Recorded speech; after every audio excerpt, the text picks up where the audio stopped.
Yay! Dumating na nga mga cat lovers yung pinapangarap kong cat cage. Ay talaga namang so excited nga yung isa dyan. Nagpresenta siya na nga daw ang gagawa niyan. So ayun, pagbigyan. So ang ganyan ang packaging niya guys. May kasama na siyang gulong at yung mga tornilyo at yung manual kung paano siya gagawin.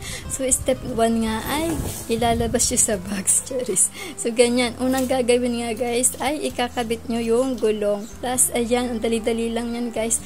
At tatayo nyo na siya agad. Ayan. So, ang dali lang. Kung gusto nyo guys, ilalagay ko sa jello basket yung link.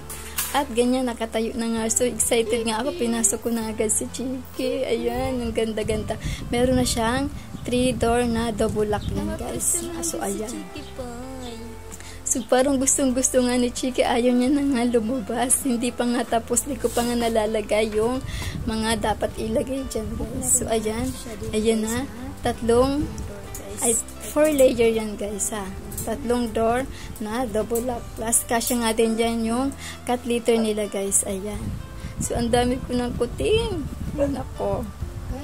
So, ayan. Kung gusto niya yan guys, kasya nga dyan ang 4 to 5 na pusa guys. So ayan, ang ganda 4 layer na cat cage. So kung gusto niyan, check out na dyan sa ating yellow basket. Bye!